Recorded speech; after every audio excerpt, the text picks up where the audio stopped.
change in the fundraising sector has never been greater. But innovations in technology are evolving faster than our ability to understand them. Are these advances good or bad? Do they have unintended consequences? And what is the application to the global fundraising sector? That's what we're here to find out.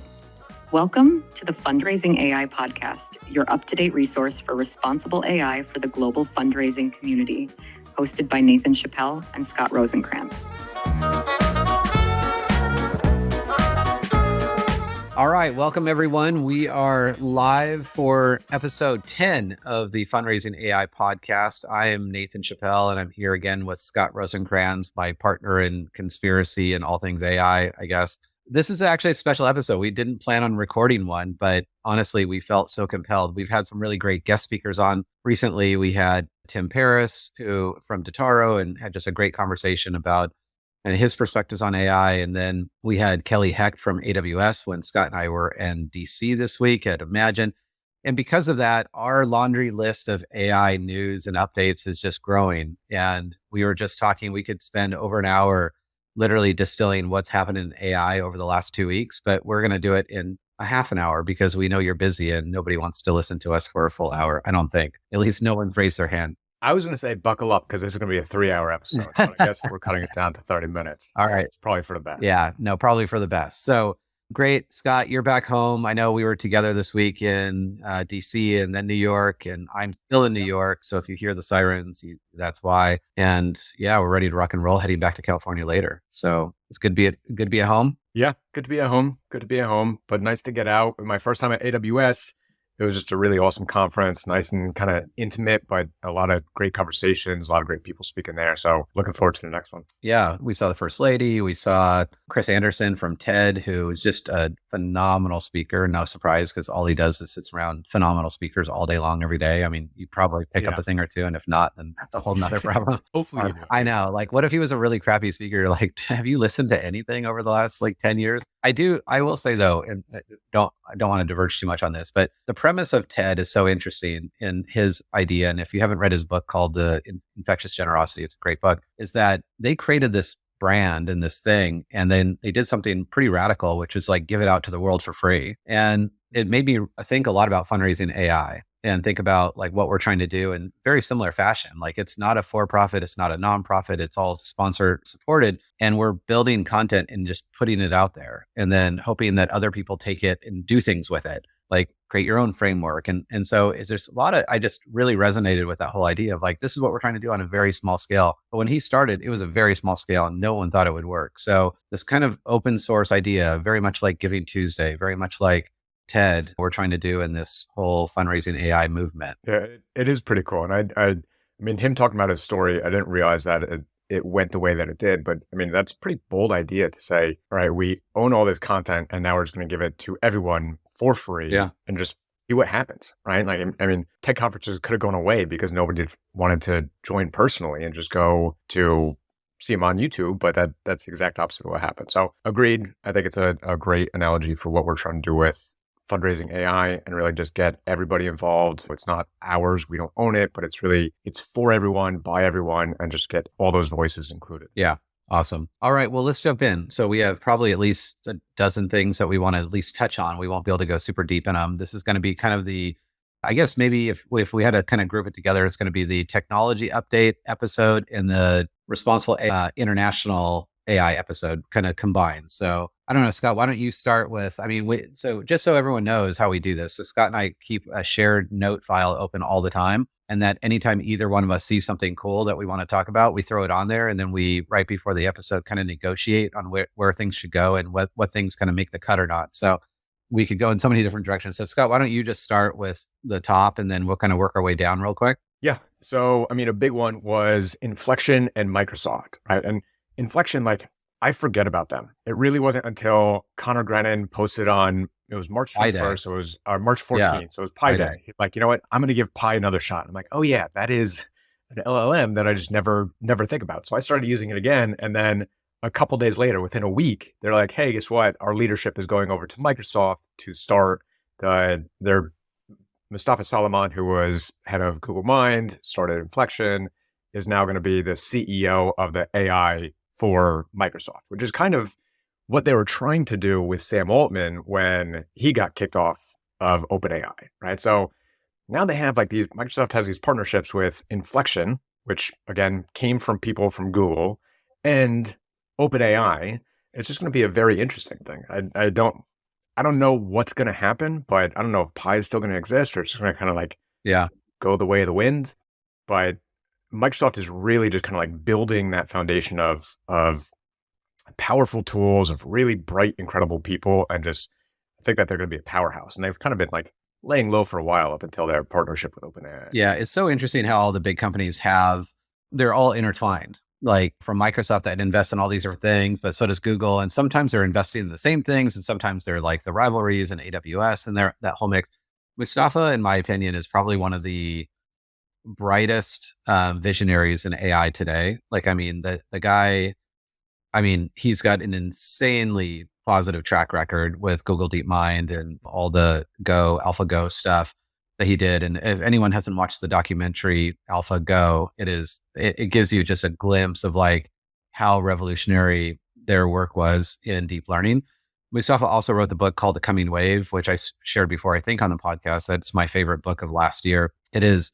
Don't read it if you're a faint of heart and you want to pretend everything's going to be the same in the future, because this book will literally like not let you sleep for a few nights. And I actually read it. There's a quote about this, something. It's like, unless you've lost 3 nights, like full 3 nights of sleep. I don't know if you saw this. I forget who wrote it, but unless you've lost 3 nights of sleep about AI, then you haven't really understood what's going on in the world.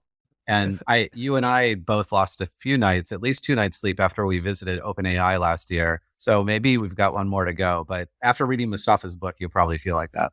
I think we just lost any of the last remaining listeners to this podcast after that quote. Yeah, I know. We probably had like 4 and now we have 2 maybe. I don't know.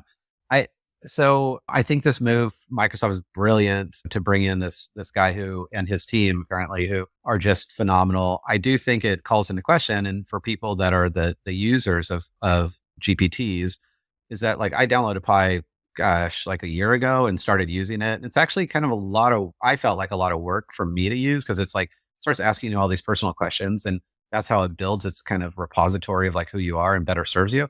It's a brilliant idea and is highly, highly funded. But when they made this announcement, they also then, to your point, talked about Pi. It's like, well, is Pi going to exist, or is it only going to exist at the enterprise level in devices like whatever it's Rabbit or Pin or whatever it might be?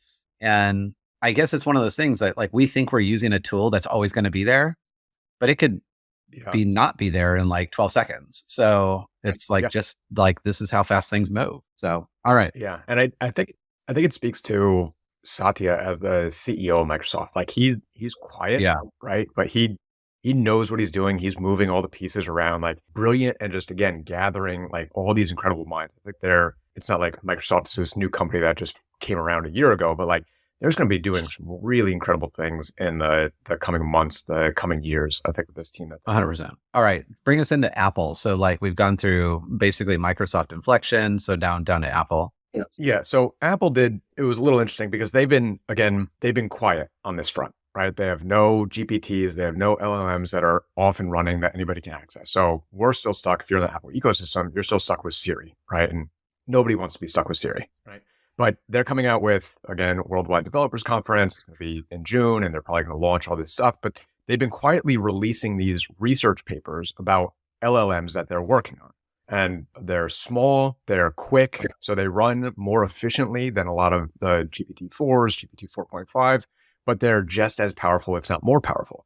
But then they release these papers, and then a couple of days later, rumors everywhere saying that they're trying to partner with Google by bringing Gemini into their iOS.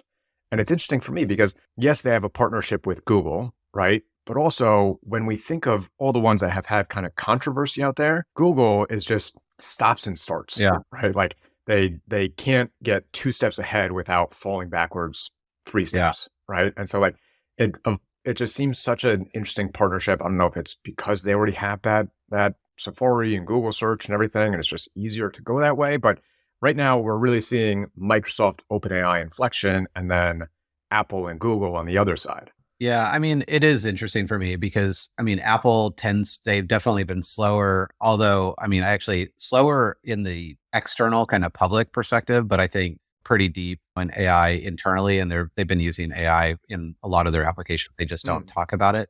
I don't think they wanted to compete against the AI hype game. Google competed in the AI hype and it backfired multiple times. And so I do think it's interesting because I think Apple tries to keep its reputation above the fray. An affiliation with Google right now is like, look, they've got tons of experience. They're super, super creative.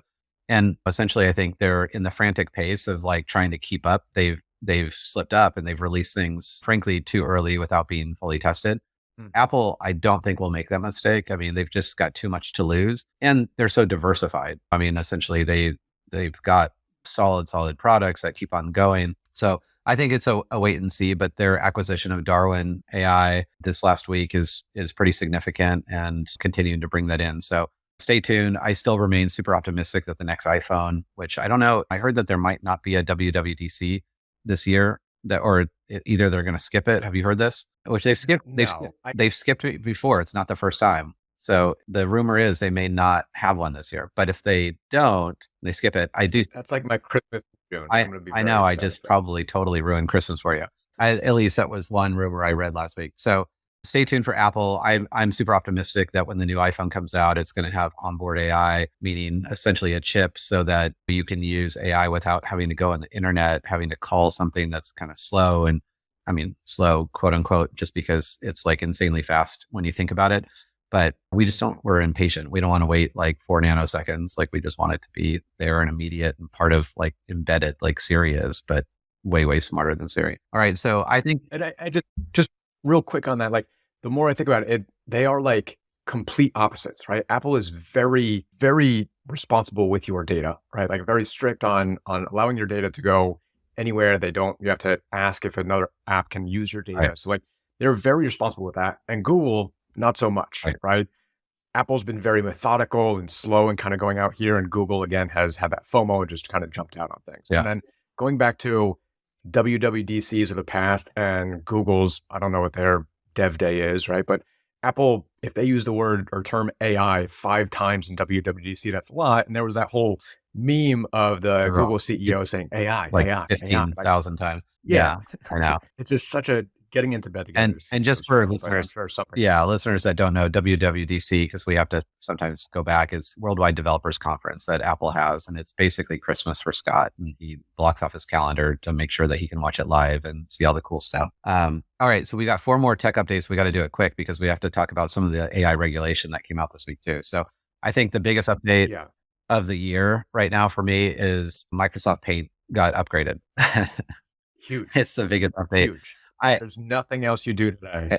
Play with Microsoft. Right. So for those that can't see us, this is us both laughing because for, I don't know, a number of years, Scott and I worked together for 5-6 years or something. And he has this like infatuation with Microsoft Paint. So I think because he doesn't know how to use Photoshop or Illustrator. So I'd be like, hey, we need to edit this thing out. And he's like, literally opening up Microsoft Paint and like covering up pixels with a little paintbrush. So it's my comfort place. It is pretty ridiculous. So the new MS Paint, I mean, it's a giant leap from like what most people think of Paint to not Photoshop, but near Photoshop Lite quality with lots of generative aspects to it. So, I mean, I don't know. You might be disappointed, Scott, because I think you've gotten so good at like filling in pixels, but I know you might want to keep the old school one just so you can. Yeah, this might be my one nostalgia pick. Just stick with the old. I'm going to go with MS Paint 1.0. Yeah, and that's where I stay. Yeah. So go for it. Like I challenge you. 10 years from now, you're just using Paint 1.0,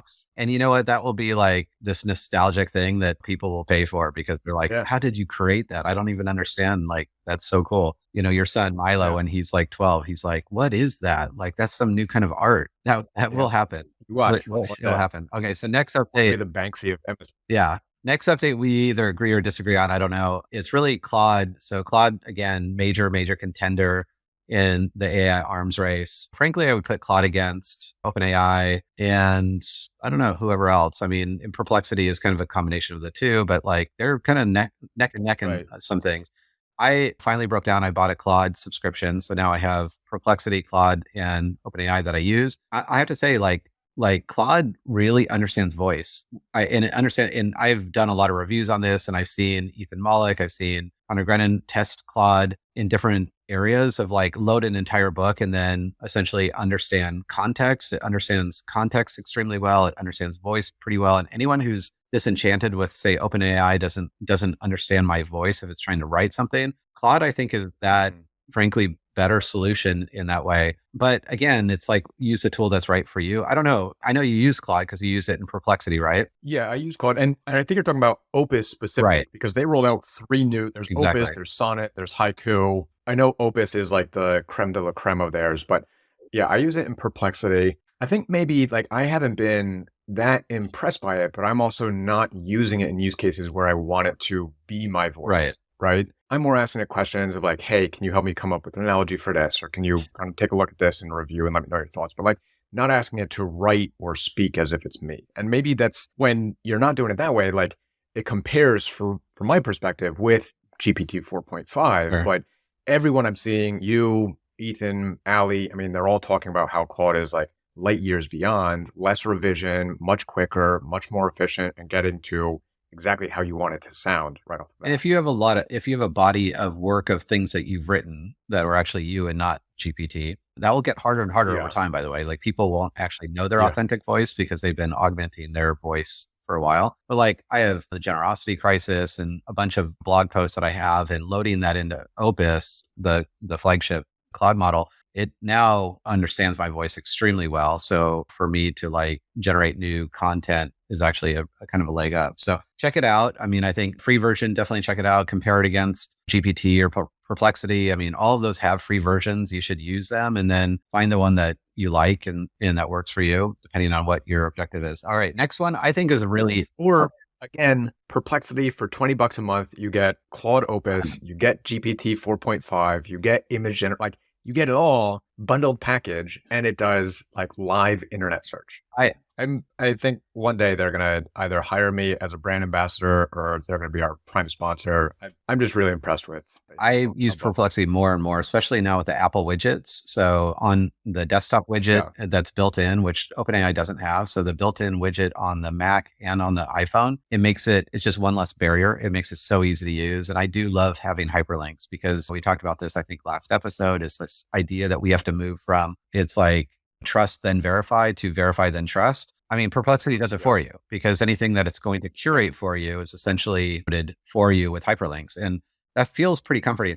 I have to ask you this. Okay, so this is a teeny little divergent. When I talk to OpenAI, I say, thank you, this is great. Like, talk to you next time. I'm like, hey, but when I actually talk to it more like a person because of personality, I realized the other day that I don't do that at all with Perplexity. And Perplexity is, for me, in my head, I view it more like software because it's giving me this like research with these links. So I don't interact with it like a human, but I do with OpenAI. Do you? I'm totally admit like I may be super weird in this. No, that's interesting because before I was using Perplexity, I would go between Claude and I would go between OpenAI. I would do that with Claude, but not OpenAI. I felt like Claude was more conversational and more personal, kind of like what they probably wanted Pi to be, right? But I would talk to that like I would talk to you. OpenAI was more kind of get in, get out, do your business, and then throw a couple thanks here and there or some etiquette, politeness, but way more with Claude. With Perplexity, I think it's the same thing. I just go in, this is what I'm looking for, kind of let me go about my day once you're done, and then we're good. I feel like I have a relationship with OpenAI or Claude, even to your point, and I don't with Perplexity. I think it's a super weird mind shift between the two based on the only difference is how it returns information. So anyway, something to be mindful of as you kind of think through and we prepare for the AI overlords. So joking is, I hope it's Claude because we're both. I know, right? Okay. So last one, no, 2. Okay, we got to go quick. Grok. So this one's super quick. I mean, love-hate relationship with Ever. It's always who loves Elon Musk and who doesn't. But Elon is suing OpenAI for lack of transparency, essentially how they shifted from this like open source thing to like this closed source thing. And meanwhile was subject to a lot of criticism because Grok was closed source. And so then he, a few days later, made Grok open source. And so not that it's out there already. So like Facebook's Llama, you can use it to build your own models. Only reason I bring this up is interesting because I had a recent conversation last week with a a new college grad who has a degree in computer science who was talking about like, oh, I got Llama and I'm going to build this new computer and I'm going to host these LMs and fine tune them. And I'm such a fan of open source no matter what. Like it's this very young college mindset of like open source, anything is great. And I'm like, yeah, it's great. But how do you think about situations where like say Llama, when it was released 2 days later, someone broke it to ask it and teach it how to build a chemical weapon. And he's like, wait, what? And I'm like, well, yeah, I mean, that literally happened like a few, like 2 or 3 days later, you know? So the difference with open source models, obviously, is that they're not subject to essentially the same safety rigor because they're not essentially, there's no one at that point's reputation completely tied to it because it's been, all of a sudden who created it is distanced from the responsibility of it. So I think it's only interesting to bring up that when people are thinking about using open source models, to absolutely be aware that those open source models may have harmful data or programming that could then be extended to your work as well. And this college had never even thought about it, just thought open source equals good, closed source equals you're trying to screw me. So as a consumer, so it's just, I thought it was an interesting conversation and something that listeners should really think about. And I think there's a balance, right? Because open source is really what, again, Jan LeCun, head of Meta, he talks about how they're obviously all open source models, how open source allows research to evolve, right? Other people get to see those papers and test out and try and develop their own as a result of those open source models. And then they can go create their new things. Right. So like it allows the field to evolve. So it is necessary, but it also makes it there's no guardrails. It's much easier for anybody to come in and just kind of have malicious intent and bend it to their will. Yeah. Right. So it's a little bit of a balance of both. What I like about the story of, I've never used Grok. Like I really just kind of, I mean, they're probably lower than pi in my mind. Right. But like, I think Connor Grennan said it best in a LinkedIn post that Elon Musk makes billion-dollar company decisions in quicker time than I take to figure out the toppings for my frozen yogurt. Yeah. Right. Like he just does whatever he wants to do. And I mean, something's going to come out of this. I mean, you got to respect that. Like, I mean, the ability to just actually, I mean, when you have that kind of money, I guess you can do that because you're not hedging all your bets on something or going to lose your livelihood. All right. So last tech update, which is going to lead us into the last conversation, which is, I mean, probably of all these, probably one of the most significant updates of the week in AI development is an AI model called Devin that essentially is kind of our first look at what autonomous AI can look like. So essentially it's an AI bot that can then call upon other AI kind of, I don't know, projects, I guess, if you will, and simultaneously work on them. So this case in scenario, Ethan Mollick got early access to Devin. He basically said, create me a website that shows all the airports in the United States and the distance between them. And it said, okay, and it's just a natural text. So he just like typed that in and it says, okay, I need to make a project plan. And it creates this project plan with like 10 steps. And then you can watch it actually code be developed. So it's actually accomplishing all these 10 steps. And then I think what's interesting about it, there was two things that are really interesting. One is that one of the steps where it had recognized that it had a bug in what it was coding, it actually was like, oh, there's a bug here and this is not working. I'm going to resolve it by trying another attempt. And the other was Ethan trying to actually insert bugs into the process. And it politely redirected him to say, hey, that's not going to work. You're doing that wrong. Let's try this other approach. And so again, the future of software development is I think still not going to go away, but I think software developers are going to have tools like Devin that are going to exponentially increase and augment their jobs so that they can, I mean, of course, like check for accuracy and bias and all those things. Like humans need to be super, super in the loop when these things are happening.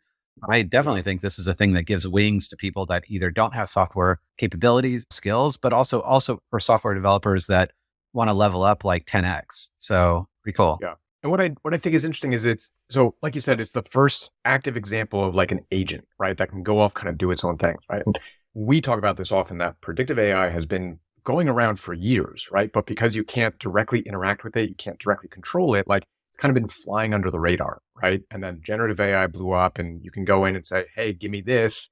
I don't like it. Do it this way. Only use words that start with the letter A. Like you have direct interaction with it. Mm-hmm. It's reactive. Predictive AI is more passive. But as we're getting these tools more accessible, we're turning those apps that we used to interact with to become more passive. Yeah. We're putting them on, like another step away. So we don't directly interact with them anymore, like the Rabbit R1, right? Like that, I don't need to open up Google Flights or Kayak to figure out what I need to book for an upcoming trip. I just interact with this one thing. It does it all for me. And so it's really just going to be a complete shift of how we've been going about doing things, that we now have one assistant. It's not you use this tool for this tool for this, but one assistant who knows you better than anyone else and just kind of can execute on your behalf. And I mean, these are the early days of it. Yeah. So Devin is a really big breakthrough in move into more agentive AI. So when we're looking at the future of like AI calling upon other AI and essentially managing tasks, by essentially what it's doing is simultaneously using multiple AIs to achieve a task faster. That is what 2025 is all going to be about.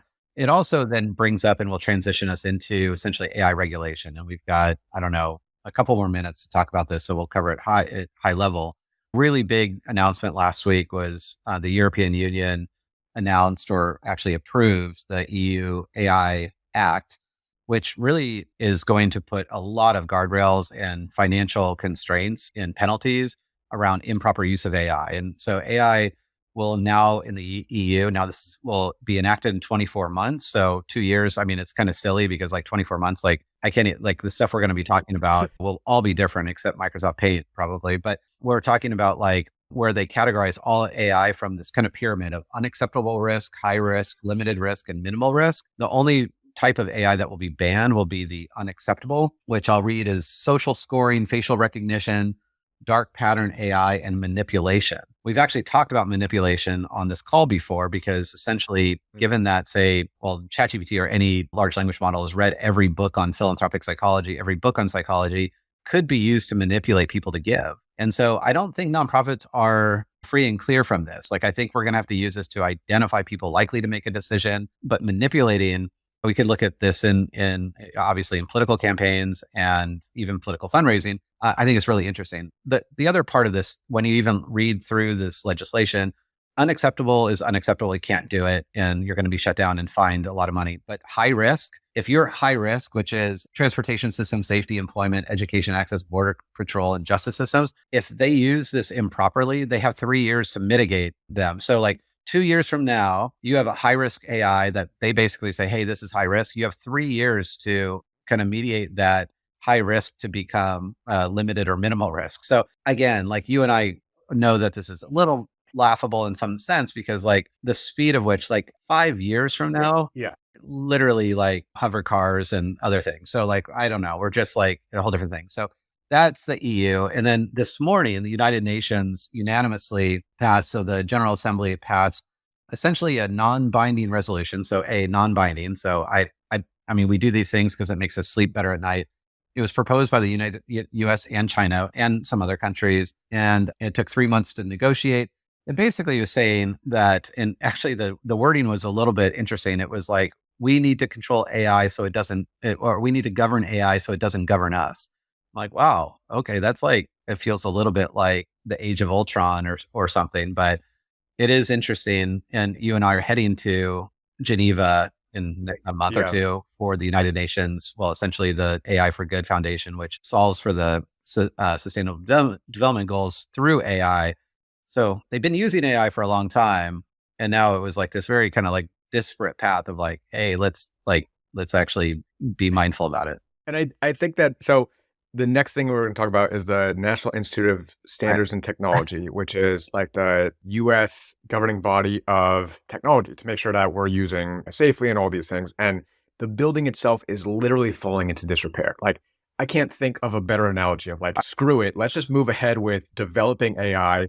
The frameworks and responsible practices, like they're crumbling, right? But we're just going to kind of kick that off to the side, not worry about it and figure it out down the road. It is crazy because in the responsible AI world, so there's essentially two kind of main frameworks. There's AIMS and NIST. So the National Institute of Safety and Technology is NIST. And so people are like, well, we already have a framework. It's from NIST. And the expose on the state of repair at NIST was literally like the water's coming in through the ceilings. They have to cover their desk with like plastic. There's a snake in the building, like all these kind of like crazy things. You're like, okay, EU have already passed legislation that has like a pretty clear path on like what's responsible, what's not, and how to get there. in the US is just, I mean, it is kind of crazy, which I think probably more than anything highlights the need for things like fundraising AI. Like we can't wait, especially for the US, but we can't wait for any government entity to essentially say, hey, in 5 years, like there's going to be like what we should do. And we in our industry are preserving and protecting trust through AI, or with using AI to preserve and protect trust as a nonprofit sector. We have to do that today. Like that's not going to help us in 5 years because the state of fundraising around the world, and having been at a trust in donor trust conference yesterday, the fundraising industry is not healthy worldwide. And so therefore we can't wait 5 years to find out if we messed this up or if we did good. So all that to say is that we have to really stay super cognizant and hyper aware. We need to take action today to make sure that we are safeguarding ourselves and our organizations and using AI in a way that is actually going to really help and support humanity in a meaningful way. So I don't know, Scott, is there any last thing that you want to throw in? I know we had some other items that we're probably not going to get to,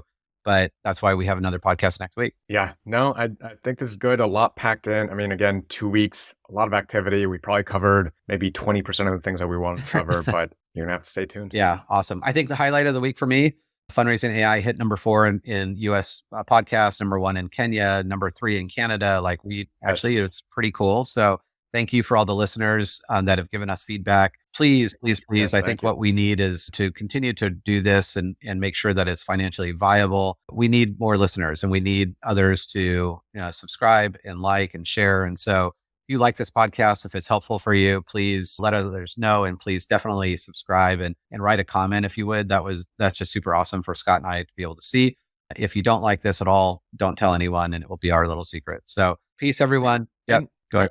Yeah, and reach out to us on LinkedIn. Yeah. Let us know what you like, what you don't like, what you want us to talk about. So we definitely want to make this for you. Absolutely. Yeah. All right, everyone. We look forward to seeing you again next week with another jam-packed session. Actually going to be in Vegas next week at the AI Summit, interviewing Sean Olds from Boodle AI. And then Scott and I are just going to continue on our laundry list of things to help guide you in your AI transformation journey. So take care, everyone.